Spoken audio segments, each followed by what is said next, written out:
waxaa maanta magaalada Balcad oo ah magaalo kala qaybisa Itoobiya iyo Khaatimo lagu soo dhaweeyay madaxweynaha maamulka Khaatimo Professor Ali Khaliif Galayd iyo wafdi ballaaran uu hogaaminayo oo ka soo kicimay magaalada Buuhoodle waxaana magaaladaasi Balcad ku soo dhaweeyay qaybaha kala duwan ee bulshada qaybo kamid ah xukuumadda Khaatimo oo ugu horeeyay wasiirka arrimaha gudaha maamulka Khaatimo Kaysa Cabdiisib waxaana uu madaxweynuhu kulamo gooni ah kula qaatay magaalada Balcad qaybaha kala duwan ee bulshada deegaanka isagoo goob fagaarana kala hadlay meel kasta oo ay joogaan dal iyo dabadba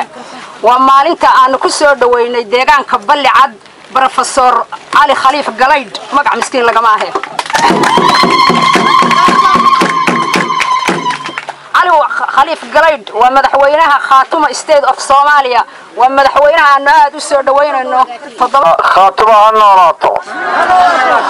hanolaato Soomaaliya hanolaato israacdo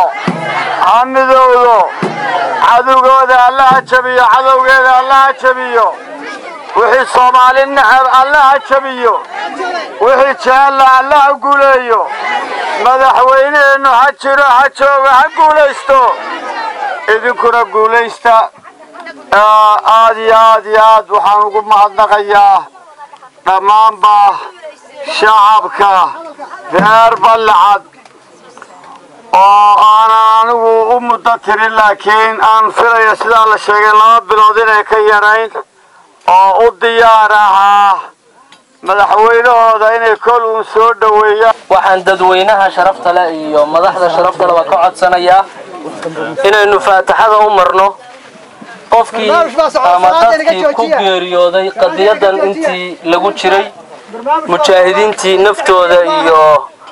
u weyday waxa ugu qaalisan binaadamtinimada nafta ah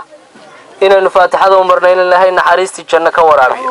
war caasimad bislaantan laha canab ka soo gooyay caga dhigatay umba laha ciid karaama leh adradaha gabooda laha calaf furaacdeeye cirka curashadiisan laha weelka si culooe cidii ahaan fadhayaan laha caafimaad here ashla dabasiir dhulbahantan u waday oo codka u dhigay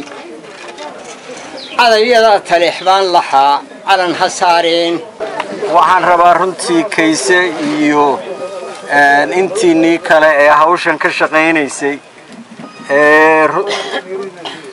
waaba arkaayo Balcad waa nugaal dhagax didiba iyo ciid cad haddana waxaan arkaa ciidii guduudnayd oo laga soo daldalay kulli meel aan dhaweyn aad baad u mahadsantihiin hawlihii dhaqanka xeedadan iyo waxaan u maleynayaa dhiishan iyo waxaan rajeynayaa waayadan oo arkaa ana bac ku jira ama ku jira ahashatan maxaa la yiraahdaa aaga ku jira geelana lagu ballisayo aad bay farxad gelinaysan aan dhiil iyo hadhuubgaal qabal